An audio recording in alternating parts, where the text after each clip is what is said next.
Assalamualaikum warahmatullahi wabarakatuh. Saya Anggita Lestari dengan NIM 2203200116, mahasiswi jurusan Agribisnis Fakultas Pertanian Universitas Maliku Saleh. Saya pada kesempatan kali ini ingin membuat tugas video tentang pre-nursery untuk memenuhi tugas mata kuliah Agribisnis Perkebunan yang diampu oleh dosen Bapak Wahyu Isnanda Nasution SST MP. Jadi pre-nursery yang kita bahas kali ini adalah pre-nursery yang dilakukan oleh PPKS Kebun Sri Aik Pancur, yang dimana PPKS Kebun Sri Aik Pancur sendiri merupakan salah satu unit kebun yang berlokasi di Tanjung Merawa, Kabupaten Deli Serdang, Sumatera Utara, yang dimana pada kawasan perkebunan yang sangat strategis dan relatif dekat dengan pemukiman warga sehingga memudahkan mobilitas kegiatan usaha. Kebun ini berada sekitar 10 km dari pusat kota Tanjung Merawa, yang dimana suatu jarak yang memungkinkan akses cepat menuju fasilitas pendukung seperti pasar, gudang, dan juga jalur transportasi utama. Secara topografi, wilayah PPKS Kebun Sri Aik Pancur ini berada pada ketinggian kurang lebih 36 meter di atas permukaan laut, yang termasuk kategori dataran rendah, dan kondisi ini sangat sesuai untuk pertumbuhan tanaman kelapa sawit karena suhu dan kelembapannya yang relatif stabil. Batas-batas kebun juga dijelaskan secara rinci, di mana pada bagian utara ini berbatasan dengan perkebunan Lonsum, bagian selatannya berbatasan dengan kota Lubuk Pakam, yang dimana merupakan pusat pemerintahan Kabupaten Deli Serdang, dan pada bagian timur berbatasan dengan Kecamatan Galang, dan pada bagian baratnya berbatasan dengan kota Tanjung Merawa, sehingga kebun ini berada pada area yang cukup terbuka dan mudah dijangkau dari berbagai arah. Adapun varietas pada PPKS Kebun Sri Aik Pancur ini memproduksi berbagai varietas bibit kelapa sawit unggulan yang diminati konsumen karena kualitasnya teruji dan dirancang untuk berbagai kondisi lahan di Indonesia. Varietas pertama yakni DYP Sungai Pancur 1 atau Dampi, yang dikenal memiliki kecepatan pertumbuhan batang yang lambat, yakni kurang dari 55 cm per tahunnya, sehingga tanaman tidak cepat menjulang tinggi. Dengan pertumbuhan meninggi yang lambat ini, Dampi mampu mencapai umur ekonomi hingga 30 tahun, jauh lebih panjang dibanding varietas lainnya yang biasanya memiliki umur yang lebih pendek. Selain itu, varietas Dampi juga memiliki batang yang lebih besar dan kokoh, sehingga lebih baik ditanam di lahan gambut karena mampu menahan resiko rebah akibat kondisi tanah yang kurang stabil. Varietas kedua adalah kelompok SP540, yang dimana suatu kelompok varietas kelapa sawit yang dihasilkan dari keturunan Pusifera murni yang hanya dimiliki oleh PPKS, sehingga memiliki ciri genetik unggul dan stabil. Varietas-varietas yang termasuk kelompok ini adalah DXP PPKS 540, DXP Simalungun, dan DXP Afros, yang semuanya memiliki performa pertumbuhan yang dikenal cepat berkembang dan quick starter. Kelompok SP540 juga dikenal memiliki persentase mesokarp per buah yang tinggi, suatu komponen penting yang menentukan jumlah minyak yang dapat dihasilkan dari setiap tandan kelapa sawit. Keunggulan lain dari SP540 adalah daya adaptasinya yang luas, sehingga dapat ditanami pada lahan datar maupun bergelombang tanpa mengurangi potensinya. Selanjutnya adalah varietas dari populasi Yangambi, yang dimana populasi kelapa sawit asal Afrika yang banyak dimanfaatkan sebagai tetuanya Posifera dalam program pemuliaan bibit unggul PPKS. Varietas yang dihasilkan dari populasi yang ambi ini antara lain DXP yang ambi, DXP PPKS 239, dan DXP PPKS 718 yang masing-masing memiliki keunggulan pada bobot tandan buah yang besar. Varietas yang ambi juga dikenal memiliki kandungan minyak dan mesokarp yang tinggi, menjadikannya favorit bagi banyak perkebunan yang mengutamakan rendemen minyak per ton hasil panen. Varietas berikutnya adalah DXP Langkat, yang varietas pertama yang dirakit PPKS melalui hasil rekombinasi antara Pusifera SP540 yang ambi dan juga Marihat, serta disilangkan dengan Duradeli terbaik. DXP Langkat dikenal memiliki racis yang relatif pendek, sehingga tajuk tanaman lebih kompak, cocok untuk areal bergelombang dan berbukit, serta memiliki potensi CPO mencapai 8,3 ton per hektar per tahunnya. Selain itu, varietas ini mulai berbuah pada umur 22 bulan setelah tanam, yang termasuk cepat sehingga memberikan keuntungan ekonomi karena masa yang tidak menghasilkan menjadi lebih singkat. Nah, varietas yang terakhir yakni DXP 540NG, varietas baru yang dirilis dengan ketahanan moderat terhadap penyakit Ganoderma dan memiliki produksi TBS serta rendemen minyak yang sangat baik. Nah, sebelum itu kita masuk ke pre-nursery pada lokasi kebun saya Pak Ancur tadi. Pre-nursery sendiri merupakan tahap pertama dalam proses pembibitan kelapa sawit yang berlangsung sejak mulai berkecambah hingga menjadi usia 3 bulan. Dan tahap ini sangat penting karena pada fase inilah seluruh dasar pertumbuhan tanaman ditentukan, mulai dari akar, perkembangan daun pertama, hingga kemampuan bibit beradaptasi dengan lingkungannya. Pada tahap pre-nursery, kecambah yang sangat sensitif dipersiapkan untuk membentuk tanaman muda yang mampu bertahan hidup, sehingga seluruh komponen seperti cahaya, air, media tanam, dan perlakuan pemeliharaan harus berada pada kondisi ideal untuk mencegah bibit stres atau mati.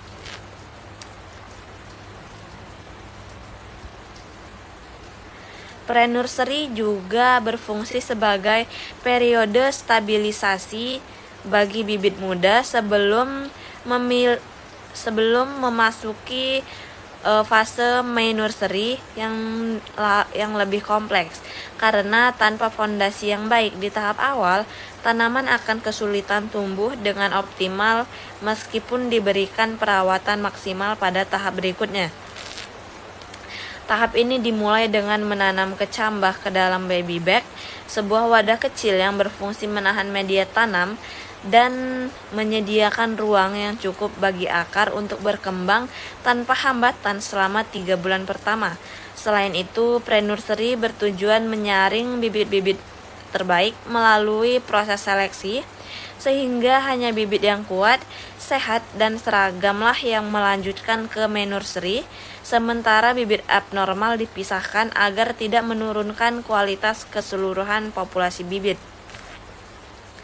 Bagi perkebunan kelapa sawit, pre-nursery menjadi fondasi utama dalam menghasilkan tanaman yang memiliki produktivitas tinggi, karena bibit yang baik sangat menentukan potensi produksi minyak sawit di masa mendatang. Tahap ini juga memungkinkan pekerja melakukan observasi intensif terhadap bibit sehingga setiap kelainan dapat diidentifikasi sejak awal, sehingga tindakan pencegahan dapat dilakukan sebelum kerusakan semakin parah.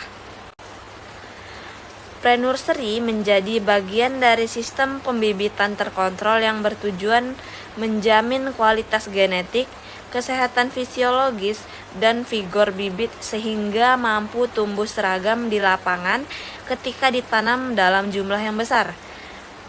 Pengelolaan pre-nursery ini yang baik akan memastikan Bibit memiliki pertumbuhan akar yang kuat, daun yang hijau sehat, batang yang kokoh, dan juga respon positif terhadap lingkungan mikro di sekitarnya.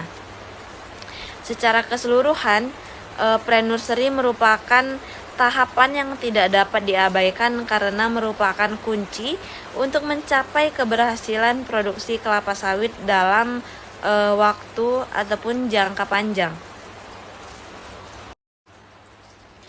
Adapun tahapan dalam pre-nursery, yang pertama yakni persiapan lahan. Sebelum bibit ditanam, lahan pre-nursery harus dipersiapkan dengan cermat untuk memastikan seluruh elemen lingkungan mendukung pertumbuhan bibit sawit secara optimal dan bebas dari gangguan luar.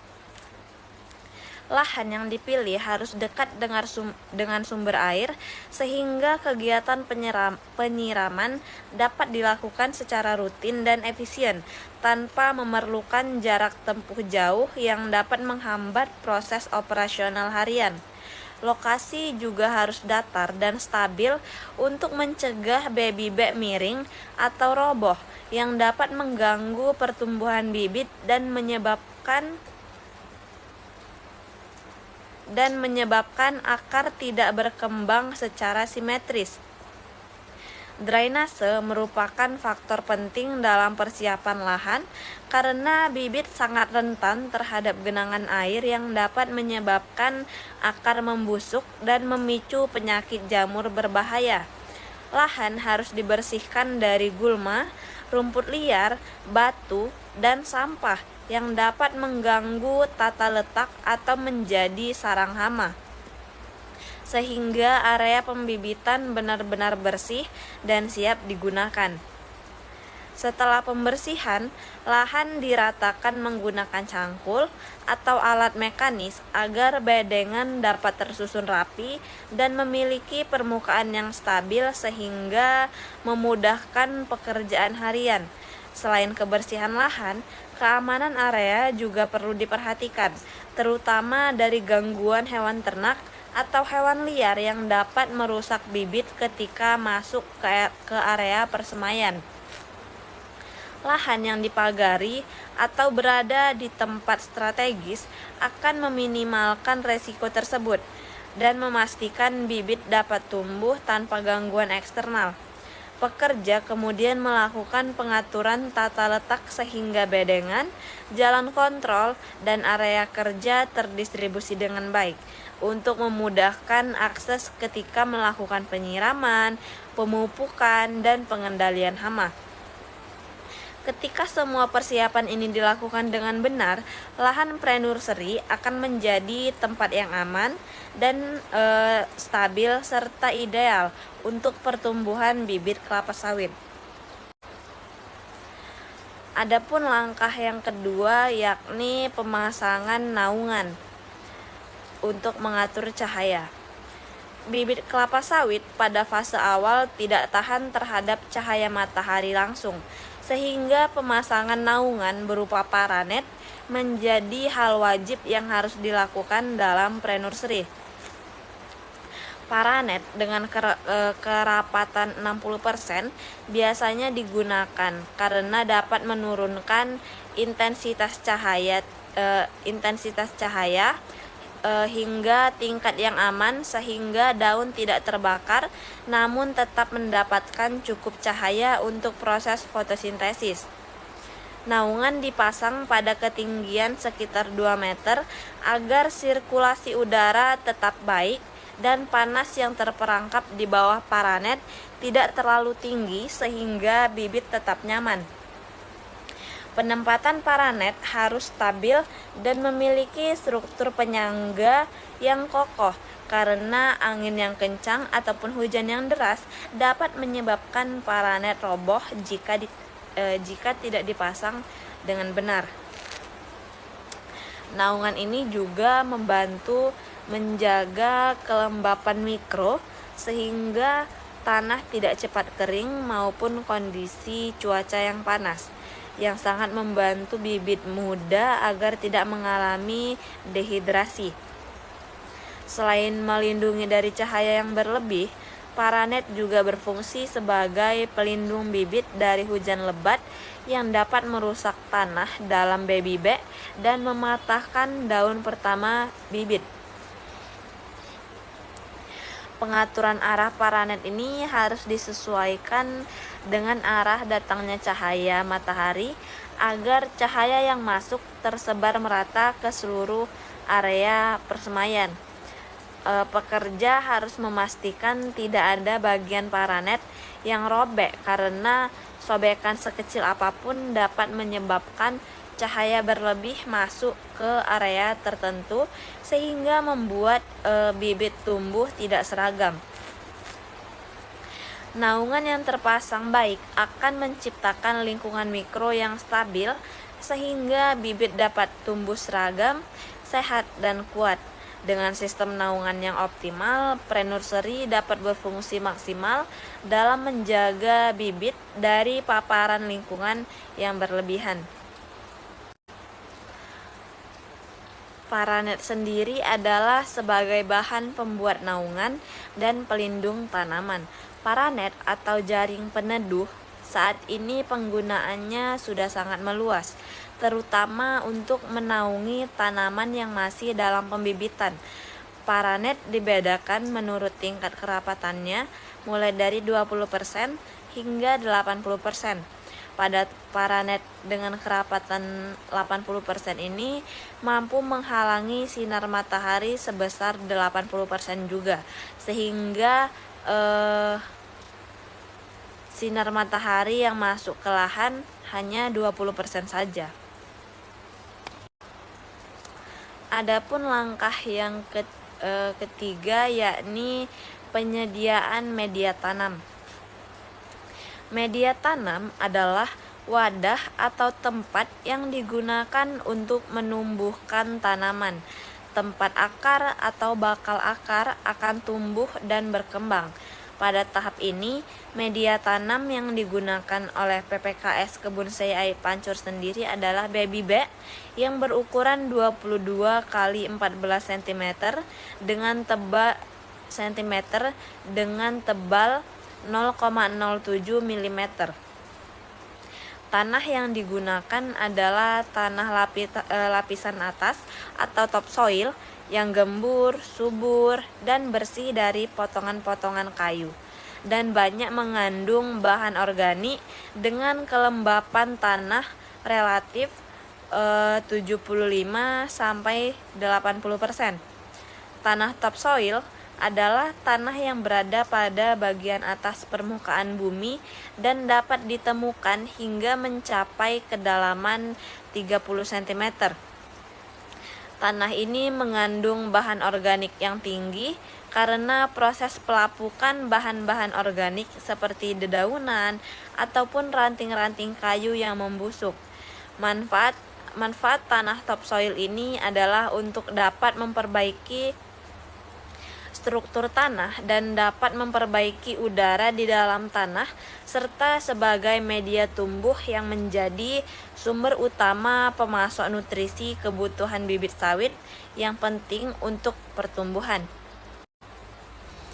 Tanah sebelum diisi ke baby bag sendiri harus diayak dengan menggunakan ayakan dengan ukuran 1 cm dan dicampur dengan pupuk dolomit dengan dosis 2 gram per baby bagnya. Pupuk dolomit ini mengandung unsur hara kalsium oksida atau CaO dan magnesium oksida atau MgO yang berguna untuk menyuburkan tanah dan menetralkan keasaman ataupun menaikkan pH tanahnya. Bibit kelapa sawit cocok dibudidayakan pada pH tanah 5,5 sampai 7. Dalam pengisian tanah ke dalam baby bag, tanah harus diisi sampai ketinggian 2 cm dari bawah bibir baby bag. Pada saat menanam kecambah ke dalam baby bag, harus diperhatikan juga plumula ataupun bakal batangnya yang berwarna kekuning-kuningan dan radikulanya atau bakal akarnya yang berwarna keputih-putihan. Ciri-ciri kecambah yang normal adalah radikula lebih tinggi dari plumulanya. Radikula dan plumula tumbuh lurus serta berlawanan arah. Panjang maksimum radikula adalah 5 cm dan panjang maksimum si plumula adalah 3 cm. Kecambah ditanam dengan plumula menghadap ke atas dan radikula ke bawah sedalam 2 sampai 3 cm.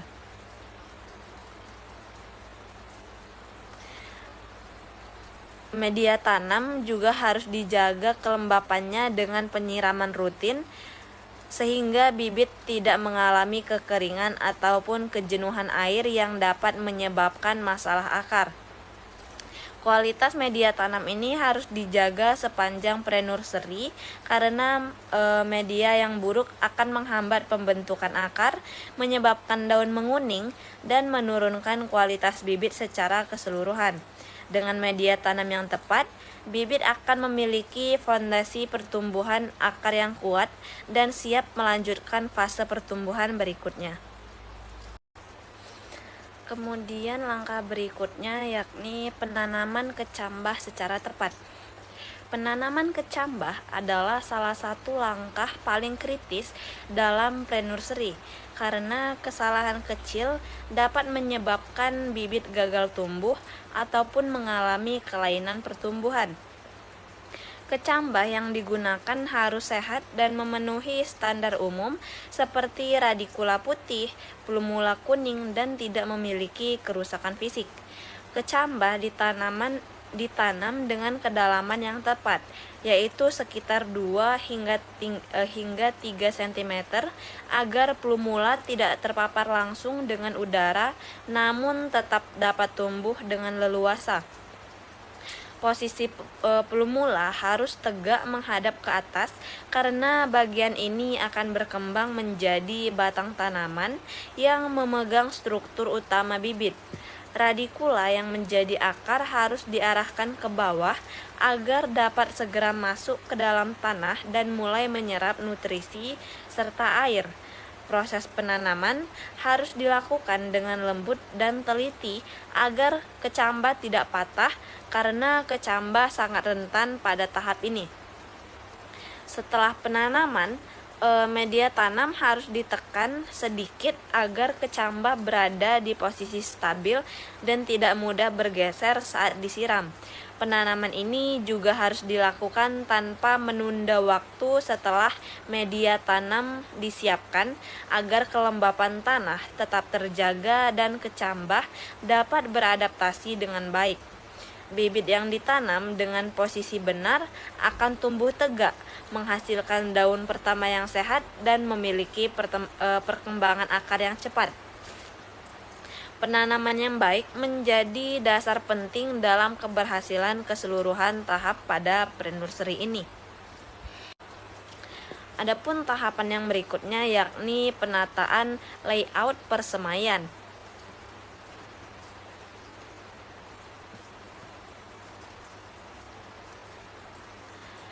Layout persemaian merupakan suatu tempat yang digunakan untuk memproduksi bibit tanaman kelapa sawit yang siap ditanam untuk periode kegiatan penanaman tertentu. Layout persemaian ini disusun sedemikian rupa agar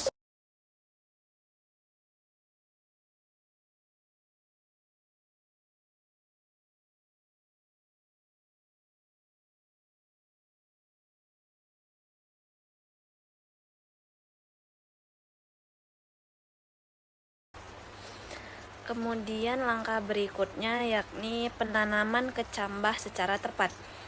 Penanaman kecambah adalah salah satu langkah paling kritis dalam pre-nursery karena kesalahan kecil dapat menyebabkan bibit gagal tumbuh ataupun mengalami kelainan pertumbuhan. Kecambah yang digunakan harus sehat dan memenuhi standar umum seperti radikula putih, plumula kuning, dan tidak memiliki kerusakan fisik. Kecambah ditanam dengan kedalaman yang tepat, yaitu sekitar 2 hingga 3 cm agar plumula tidak terpapar langsung dengan udara namun tetap dapat tumbuh dengan leluasa. Posisi plumula harus tegak menghadap ke atas karena bagian ini akan berkembang menjadi batang tanaman yang memegang struktur utama bibit. Radikula yang menjadi akar harus diarahkan ke bawah agar dapat segera masuk ke dalam tanah dan mulai menyerap nutrisi serta air. Proses penanaman harus dilakukan dengan lembut dan teliti agar kecambah tidak patah karena kecambah sangat rentan pada tahap ini. Setelah penanaman, media tanam harus ditekan sedikit agar kecambah berada di posisi stabil dan tidak mudah bergeser saat disiram. Penanaman ini juga harus dilakukan tanpa menunda waktu setelah media tanam disiapkan agar kelembapan tanah tetap terjaga dan kecambah dapat beradaptasi dengan baik. Bibit yang ditanam dengan posisi benar akan tumbuh tegak, menghasilkan daun pertama yang sehat dan memiliki perkembangan akar yang cepat. Penanaman yang baik menjadi dasar penting dalam keberhasilan keseluruhan tahap pada pre-nursery ini. Adapun tahapan yang berikutnya yakni penataan layout persemaian.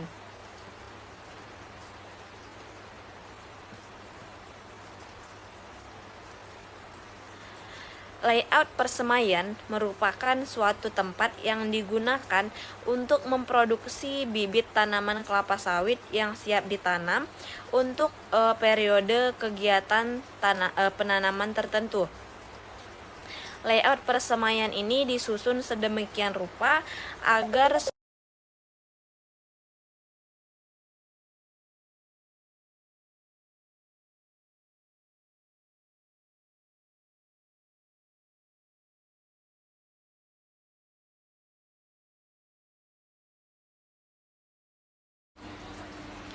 Adapun langkah selanjutnya yakni pemupukan yang tepat. Pemupukan adalah kegiatan yang sangat penting karena bibit kelapa sawit membutuhkan tambahan nutrisi setelah daun pertama terbuka dan mampu melakukan fotosintesis. Pupuk diberikan pada usia sekitar 4 minggu atau saat tanaman menunjukkan tanda bahwa ia siap menerima nutrisi tambahan. Urea diberikan untuk memenuhi kebutuhan nitrogen yang berfungsi untuk pembentukan daun, meningkatkan warna hijau, dan mempercepat pertumbuhan bibit. Sedangkan NPK Mg diberikan untuk memenuhi 3 unsur sekaligus, yaitu fosfor, kalium, dan magnesium, yang masing-masing berperan penting dalam perkembangan akar, kekuatan daun, serta pembentukan klorofil. Pemupukan selalu dilakukan dalam bentuk larutan agar pupuk tidak membakar bibit muda karena akar dan daun masih sangat sensitif terhadap pupuk padat. Larutan pupuk disiram langsung pada media tanam sehingga akar dapat menyerap nutrisi secara perlahan dan tidak berlebihan. Jadwal pemupukan dibuat bertahap mulai dari dosis rendah hingga meningkat seiring pertumbuhan bibit agar penyerapan nutrisi lebih optimal. Dosis pupuk harus diukur dengan tepat karena pemupukan berlebih dapat menyebabkan akar rusak, daun menguning, dan bibit yang layu. Pemupukan yang tepat akan menghasilkan bibit yang hijau, kokoh, dan memiliki perkembangan akar yang baik sehingga siap melanjutkan fase pertumbuhan berikutnya. Dengan manajemen pemupukan yang baik, bibit dapat tumbuh seragam dan memenuhi standar bibit unggul. Pada PPKS Kebun Saya Aik Pancur ini sendiri, pemupukan dilaksanakan pada periode umur bibit 1-3 bulan. Pemupukan dilakukan pada saat bibit berumur 4 minggu setelah tanam, yaitu ketika bibit memiliki 1 helai daun berwarna hijau tua. Standar pupuk yang diberikan pada saat pre-nursery adalah pupuk urea dan pupuk NPK Mg dengan perbandingan 15-15-64, yakni nitrogennya 15%, fosfornya 15%, kaliumnya 6% dan magnesiumnya 4%, yang berperan penting untuk pertumbuhan dan melengkapi unsur hara sesuai dengan kebutuhan bibit kelapa sawit.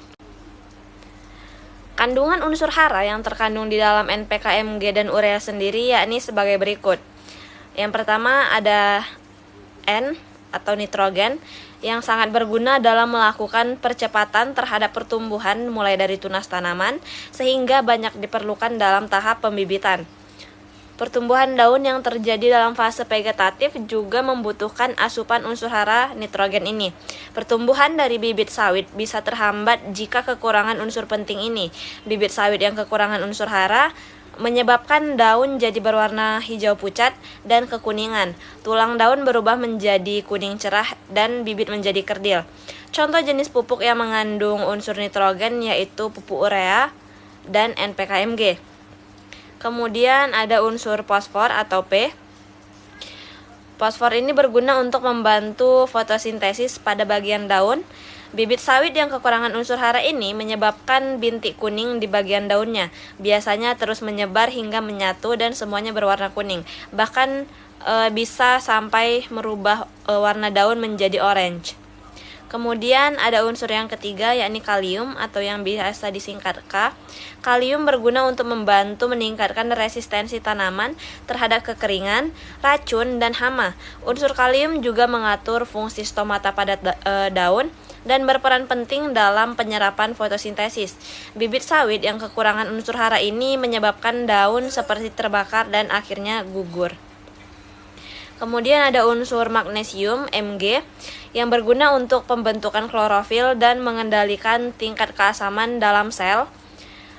Bibit sawit yang kekurangan unsur hara ini menyebabkan ujung daun berwarna kekuning-kuningan ketika terkena sinar matahari. Semakin lama, daun-daun tersebut bisa berubah menjadi warna coklat, bahkan bisa sampai kering. Nah, cara pengaplikasian pupuk selalu dalam bentuk liquid ataupun cairan dengan cara menyiram larutan pupuk ke tanah dalam kantong. Pengaplikasian pupuk ini tidak boleh diaplikasikan dalam bentuk granular atau butiran karena dapat menyebabkan kerugian dengan efek kontak terbakar pada tanamannya. Adapun jadwal pemupukan dan dosis pupuk di PPKS Kebun Sei Ayak Pancur ini yakni pada satu minggu setelah tanam,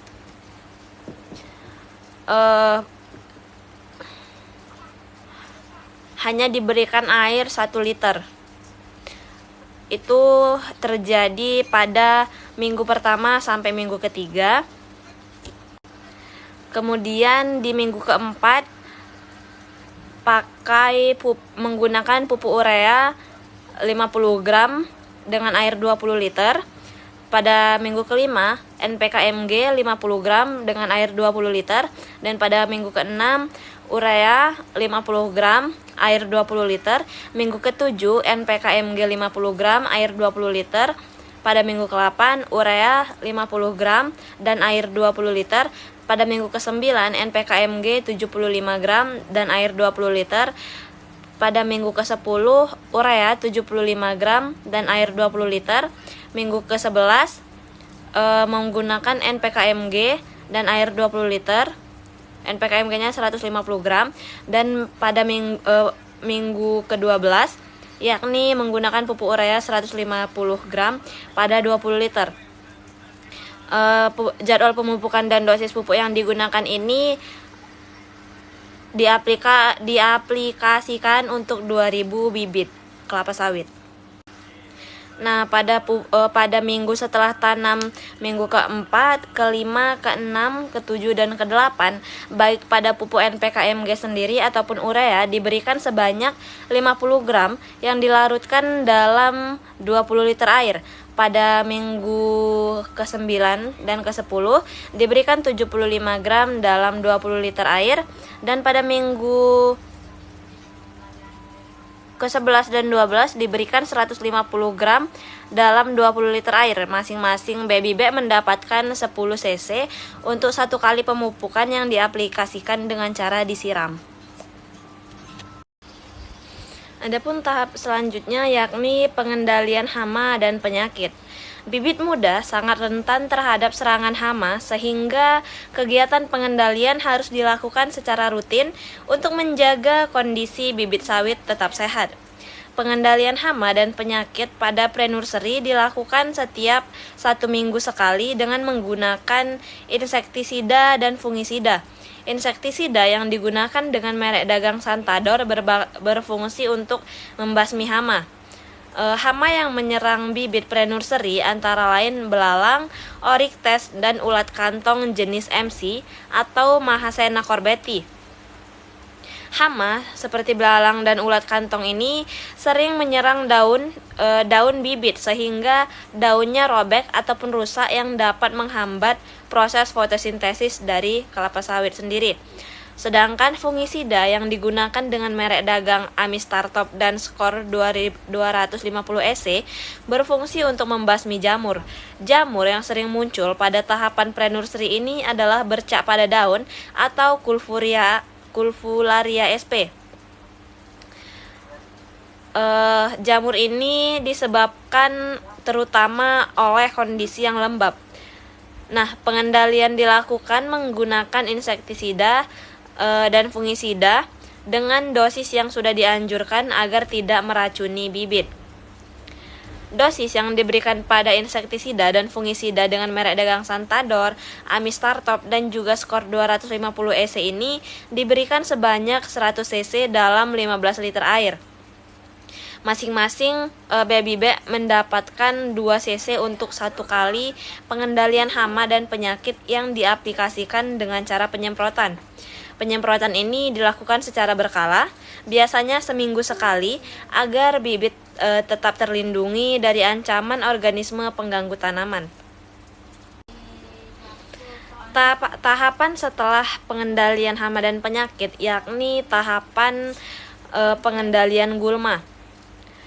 Pembibitan harus tetap dijaga bebas dari gulmanya. Pengendalian gulma pada pre-nursery ini dilakukan dengan menyiangi gulma secara manual yang ada pada baby bag tanpa ada ketentuan waktu penyiangannya, termasuk juga pekerjaan penambahan tanah dalam kantong bagi bibit-bibit yang terbuka pada dasar bonggol akarnya dan bibitnya yang doyong. Gulma yang tumbuh di sekitar baby bag ini harus dicabut secara rutin karena gulma ini bersaing dalam mendapatkan air, cahaya, dan nutrisi terhadap bibit itu. Gulma yang dibiarkan tumbuh dapat memicu munculnya jamur dan menjadi tempat berkembang biaknya serangga-serangga. Pengendalian gulma harus dilakukan secara manual agar bibit tidak rusak oleh alat dan tanah dalam baby bag tetap stabil. Pengamatan terhadap hama dan penyakit ini serta gulma ini dilakukan setiap hari agar serangan dapat dideteksi lebih awal dan segera ditangani. Dengan pengendalian hama, penyakit, serta gulma yang konsisten, bibit akan tumbuh sehat dan siap untuk memasuki fase seleksi berikutnya. Kemudian dilakukan penyiraman dan perawatan harian. Penyiraman adalah kegiatan yang paling rutin yang dilakukan pada pre-nursery karena bibit sawit membutuhkan pasokan air yang cukup dan stabil untuk mendukung pertumbuhan awalnya.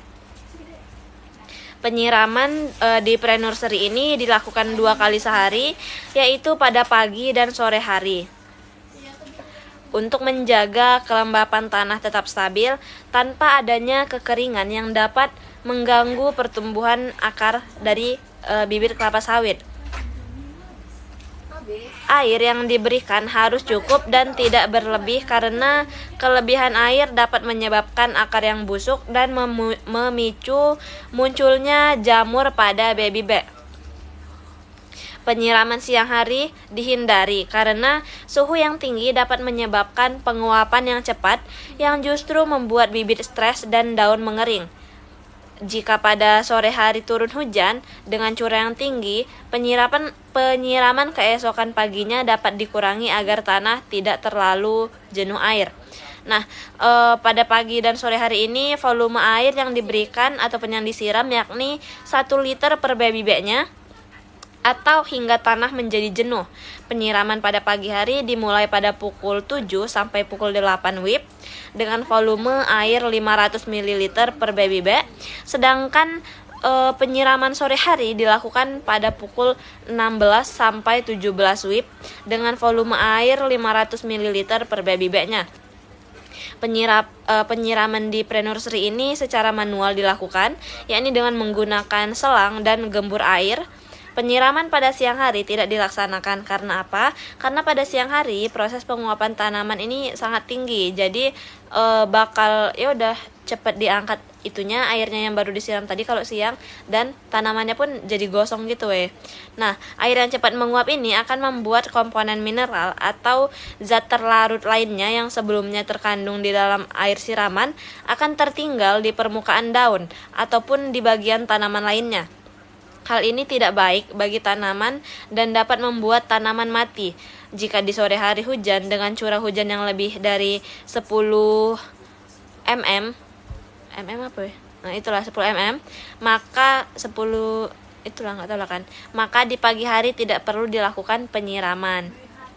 Ataupun disesuaikan saja untuk tidak terlalu banyak airnya yang disiram. Nah, perawatan harian juga mencakup pengamatan terhadap perubahan warna daun, pertumbuhan pucuk, dan perkembangan akar melalui media tanam. Jika tanah di baby bag mulai turun akibat penyiraman ataupun hujan, pekerja harus menambah tanah agar akar tetap tertutup sempurna. Setiap baby bag diperiksa apakah posisinya masih tegak dan tidak jatuh ataupun miring, karena posisi yang tidak stabil dapat mempengaruhi arah pertumbuhan si bibit kelapa sawit. Bibit yang tumbuh lambat ataupun menunjukkan tanda-tanda kelainan harus diberi perhatian khusus agar dapat diidentifikasi apakah masih bisa dipertahankan atau perlu diseleksi. Nah, dengan perawatan harian yang konsisten ini, bibit akan tumbuh dalam kondisi yang optimal dan siap menghadapi proses seleksi final. Adapun tahap selanjutnya yakni pengendalian hama dan penyakit. Bibit muda sangat rentan terhadap serangan hama sehingga kegiatan pengendalian harus dilakukan secara rutin untuk menjaga kondisi bibit sawit tetap sehat. Pengendalian hama dan penyakit pada pre-nursery dilakukan setiap 1 minggu sekali dengan menggunakan insektisida dan fungisida. Insektisida yang digunakan dengan merek dagang Santador berfungsi untuk membasmi hama. Hama yang menyerang bibit pre-nursery antara lain belalang, oryctes, dan ulat kantong jenis MC atau Mahasena corbeti. Hama seperti belalang dan ulat kantong ini sering menyerang daun bibit sehingga daunnya robek ataupun rusak yang dapat menghambat proses fotosintesis dari kelapa sawit sendiri. Sedangkan fungisida yang digunakan dengan merek dagang Amistartop dan Skor 250 EC berfungsi untuk membasmi jamur. Jamur yang sering muncul pada tahapan pre-nursery ini adalah bercak pada daun atau Culfularia sp. Jamur ini disebabkan terutama oleh kondisi yang lembab. Nah, pengendalian dilakukan menggunakan insektisida dan fungisida dengan dosis yang sudah dianjurkan agar tidak meracuni bibit. Dosis yang diberikan pada insektisida dan fungisida dengan merek dagang Santador, Amistartop, dan juga Skor 250 EC ini diberikan sebanyak 100 cc dalam 15 liter air. Masing-masing baby bag mendapatkan 2 cc untuk 1 kali pengendalian hama dan penyakit yang diaplikasikan dengan cara penyemprotan. Penyemprotan ini dilakukan secara berkala, biasanya seminggu sekali, agar bibit tetap terlindungi dari ancaman organisme pengganggu tanaman. Tahapan setelah pengendalian hama dan penyakit yakni tahapan Pengendalian gulma. Pembibitan harus tetap dijaga bebas dari gulmanya. Pengendalian gulma pada pre-nursery ini dilakukan dengan menyiangi gulma secara manual yang ada pada baby bag tanpa ada ketentuan waktu penyiangannya, termasuk juga pekerjaan penambahan tanah dalam kantong bagi bibit-bibit yang terbuka pada dasar bonggol akarnya dan bibitnya yang doyong. Gulma yang tumbuh di sekitar baby bag ini harus dicabut secara rutin karena gulma ini bersaing dalam mendapatkan air, cahaya, dan nutrisi terhadap bibit itu. Gulma yang dibiarkan tumbuh dapat memicu munculnya jamur dan menjadi tempat berkembang biaknya serangga-serangga. Pengendalian gulma harus dilakukan secara manual agar bibit tidak rusak oleh alat dan tanah dalam baby bag tetap stabil. Pengamatan terhadap hama dan penyakit ini serta gulma ini dilakukan setiap hari agar serangan dapat dideteksi lebih awal dan segera ditangani. Dengan pengendalian hama, penyakit, serta gulma yang konsisten, bibit akan tumbuh sehat dan siap untuk memasuki fase seleksi berikutnya. Kemudian dilakukan penyiraman dan perawatan harian. Penyiraman adalah kegiatan yang paling rutin yang dilakukan pada pre-nursery karena bibit sawit membutuhkan pasokan air yang cukup dan stabil untuk mendukung pertumbuhan awalnya. Penyiraman di pre-nursery ini dilakukan 2 kali sehari, yaitu pada pagi dan sore hari. Untuk menjaga kelembapan tanah tetap stabil tanpa adanya kekeringan yang dapat mengganggu pertumbuhan akar dari bibit kelapa sawit. Air yang diberikan harus cukup dan tidak berlebih karena kelebihan air dapat menyebabkan akar yang busuk dan memicu munculnya jamur pada baby bag. Penyiraman siang hari dihindari karena suhu yang tinggi dapat menyebabkan penguapan yang cepat yang justru membuat bibit stres dan daun mengering. Jika pada sore hari turun hujan dengan curah yang tinggi, penyiraman keesokan paginya dapat dikurangi agar tanah tidak terlalu jenuh air. Nah, pada pagi dan sore hari ini volume air yang diberikan ataupun yang disiram yakni 1 liter per baby bag-nya atau hingga tanah menjadi jenuh. Penyiraman pada pagi hari dimulai pada pukul 7 sampai pukul 8 WIB dengan volume air 500 ml per baby bag, sedangkan penyiraman sore hari dilakukan pada pukul 16 sampai 17 WIB dengan volume air 500 ml per baby bag-nya. Penyiraman di pre-nursery ini secara manual dilakukan, yakni dengan menggunakan selang dan gembur air. Penyiraman pada siang hari tidak dilaksanakan karena apa? Karena pada siang hari proses penguapan tanaman ini sangat tinggi, jadi bakal cepat diangkat itunya airnya yang baru disiram tadi kalau siang, dan tanamannya pun jadi gosong gitu Nah, air yang cepat menguap ini akan membuat komponen mineral atau zat terlarut lainnya yang sebelumnya terkandung di dalam air siraman akan tertinggal di permukaan daun ataupun di bagian tanaman lainnya. Hal ini tidak baik bagi tanaman dan dapat membuat tanaman mati. Jika di sore hari hujan dengan curah hujan yang lebih dari 10 mm, apa ya? Nah, itulah 10 mm, maka 10 itulah nggak tahu lah kan. Maka di pagi hari tidak perlu dilakukan penyiraman. Ataupun disesuaikan saja untuk tidak terlalu banyak airnya yang disiram. Nah, perawatan harian juga mencakup pengamatan terhadap perubahan warna daun, pertumbuhan pucuk, dan perkembangan akar melalui media tanam. Jika tanah di bebek mulai turun akibat penyiraman ataupun hujan, pekerja harus menambah tanah agar akar tetap tertutup sempurna.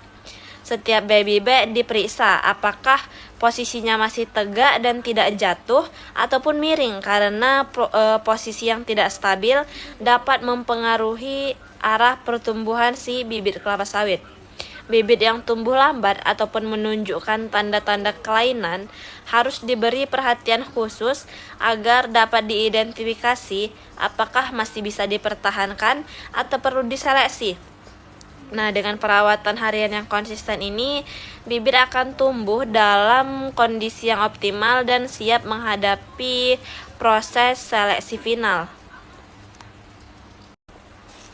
Tahap selanjutnya yakni seleksi. Seleksi bibit dimaksudkan untuk mengidentifikasi dan mengeliminasi bibit yang abnormal ataupun bibit yang terkena penyakit dan mempertahankan bibit yang benar-benar sehat, normal, dan yang bermutu baik saja. Seleksi di pre-nursery ini dilakukan dengan 2 tahapan. Tahap yang pertama yakni umur 6-8 minggu, dilakukan seleksi bibit abnormal seperti 2 bibit yang tumbuh dalam 1 baby bag dan bibit yang terkena penyakit seperti bercak coklat pada daun dan daun dengan strip kuning ataupun chimera. Di tahap 2, sesaat sebelum dipindahkan ke polybag, yakni umur 3 bulan, dilakukan seleksi bibit abnormal seperti bibit kerdil ataupun bibit tanaman yang mengalami pertumbuhan lebih rendah atau pendek dari standar usianya. Bibit tegak ataupun bibit jantan, 2 bibit yang tumbuh dalam 1 baby bag dan bibit yang terkena penyakit seperti bercak coklat pada daun dan daun dengan strip kuning atau chimera. Hasil seleksi bibit yang abnormal akan dimusnahkan kecuali bibit yang tumbuh di dalam 1 baby bag. Bibit tersebut akan dilakukan pengendalian dengan cara memisahkan bibit dan memindahkannya ke masing-masing baby bag yang baru. Hasil seleksi bibit yang terkena penyakit akan dipindahkan ke karantina untuk dilakukan perawatan secara intensif. Jika bibit tidak sembuh, maka bibit akan dibuang dan dibakar. Tujuannya yakni untuk memusnahkan dari penyakit yang tidak baik seperti jamur. Seluruh proses seleksi, semua bibit harus diperiksa secara menyeluruh dengan detail, termasuk tinggi tanaman, jumlah daun, warna, dan kekuatan batang, sehingga bibit dengan kualitas terbaik dapat dipilih. Bibit yang lolos selanjutnya dipindahkan ke lokasi main nursery atau tempat pembibitan utama. Pengangkutan bibit pre-nursery menggunakan mobil pick-up dengan merek L300 yang bisa memuat 200 sampai 250 bibit sekali angkut. Pengangkutan bibit ini dilakukan secara hati-hati agar bibit sampai ke lokasi main nursery tanpa mengalami kerusakan. Pemindahan yang dilakukan dengan hati-hati tersebut untuk menjaga agar akar tidak rusak, karena akar yang patah dapat menghambat pertumbuhan bibit secara signifikan. Bibit yang telah dipindahkan kemudian diangkut ke area main nursery menggunakan kendaraan tersebut dengan hati-hati juga agar tidak tertimpa ataupun terguncang terlalu keras. Pada akhirnya, keberhasilan pre-nursery menjadi faktor kunci dalam menghasilkan bibit sawit berkualitas tinggi, sehat, kuat, seragam, dan siap mendukung produktivitas kebun kelapa sawit dalam jangka panjang. Tahap selanjutnya yakni seleksi. Seleksi bibit dimaksudkan untuk mengidentifikasi dan mengeliminasi bibit yang abnormal ataupun bibit yang terkena penyakit dan mempertahankan bibit yang benar-benar sehat, normal, dan yang bermutu baik saja. Seleksi di pre-nursery ini dilakukan dengan 2 tahapan. Tahap yang pertama yakni umur 6-8 minggu, dilakukan seleksi bibit abnormal seperti 2 bibit yang tumbuh dalam satu baby bag dan bibit yang terkena penyakit seperti bercak coklat pada daun dan daun dengan strip kuning ataupun chimera. Di tahap 2, sesaat sebelum dipindahkan ke polybag, yakni umur 3 bulan, dilakukan seleksi bibit abnormal seperti bibit kerdil ataupun bibit tanaman yang mengalami pertumbuhan lebih rendah atau pendek dari standar usianya. Bibit tegak ataupun bibit jantan, 2 bibit yang tumbuh dalam satu baby bag dan bibit yang terkena penyakit seperti bercak coklat pada daun dan daun dengan strip kuning atau chimera. Hasil seleksi bibit yang abnormal akan dimusnahkan kecuali bibit yang tumbuh di dalam satu baby bag. Bibit tersebut akan dilakukan pengendalian dengan cara memisahkan bibit dan memindahkannya ke masing-masing baby bag yang baru. Hasil seleksi bibit yang terkena penyakit akan dipindahkan ke karantina untuk dilakukan perawatan secara intensif. Jika bibit tidak sembuh, maka bibit akan dibuang dan dibakar. Tujuannya yakni untuk memusnahkan dari penyakit yang tidak baik seperti jamur. Seluruh proses seleksi, semua bibit harus diperiksa secara menyeluruh dengan detail, termasuk tinggi tanaman, jumlah daun, warna, dan kekuatan batang, sehingga bibit dengan kualitas terbaik dapat dipilih. Bibit yang lolos selanjutnya dipindahkan ke lokasi main nursery atau tempat pembibitan utama.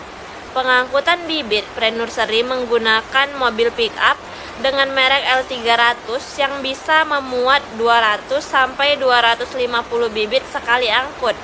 Pengangkutan bibit ini dilakukan secara hati-hati agar bibit sampai ke lokasi main nursery tanpa mengalami kerusakan. Pemindahan yang dilakukan dengan hati-hati tersebut untuk menjaga agar akar tidak rusak, karena akar yang patah dapat menghambat pertumbuhan bibit secara signifikan. Bibit yang telah dipindahkan kemudian diangkut ke area main nursery menggunakan kendaraan tersebut dengan hati-hati juga agar tidak tertimpa ataupun terguncang terlalu keras. Pada akhirnya, keberhasilan pre-nursery menjadi faktor kunci dalam menghasilkan bibit sawit berkualitas tinggi, sehat, kuat, seragam, dan siap mendukung produktivitas kebun kelapa sawit dalam jangka panjang. Adapun kesimpulan yang dapat diambil dari materi yang telah saya sampaikan mengenai pre-nursery, yakni tahap pre-nursery merupakan fase paling awal dan paling menentukan dalam proses tunggu.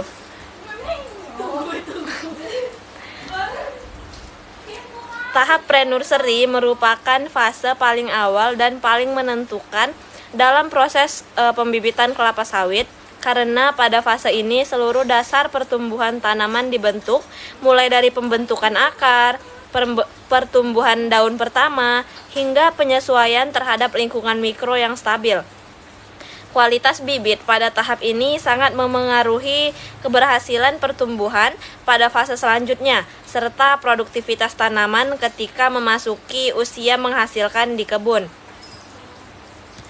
Keberhasilan pre-nursery sangat bergantung pada pengelolaan teknis yang mencakup persiapan lahan, pemasangan naungan, penyediaan media tanam yang baik, penanaman kecambah dengan benar, penyusunan layout persemaian yang rapi, pemupukan yang terukur, pengendalian hama dan penyakit secara konsisten, serta penyiraman yang tepat. Semua komponen tersebut harus dijalankan secara teratur dan presisi agar bibit sawit dapat tumbuh sehat, kuat, dan juga seragam. Nah, pengawasan harian dan seleksi bibit menjadi faktor penting dalam memastikan kualitas bibit yang dihasilkan, karena seleksi memungkinkan pemisahan bibit abnormal, bibit sakit, ataupun bibit yang tidak memenuhi standar pertumbuhan, sehingga hanya bibit terbaiklah yang melanjutkan ke tahap main-nursery. Proses seleksi ini memastikan bibit yang ditanam di lapangan nantinya memiliki potensi produksi yang maksimal. Secara keseluruhan, pre-nursery bukan sekedar tahap pembibitan biasa, tetapi merupakan fondasi utama dalam sistem budidaya kelapa sawit. Bila dikelola dengan baik, tahap ini mampu menghasilkan bibit unggul yang sehat, seragam, dan robust, sehingga mampu mendukung keberhasilan penanaman di lapangan nanti dan memberikan hasil produksi minyak sawit yang optimal dalam jangka waktu yang panjang. Mungkin sekian yang dapat saya sampaikan mengenai materi pre-nursery pada kelapa sawit, terutama pada perusahaan PPKS Kebun Sei Ayak Pancur. Sekian saya akhiri. Wassalamualaikum warahmatullahi wabarakatuh.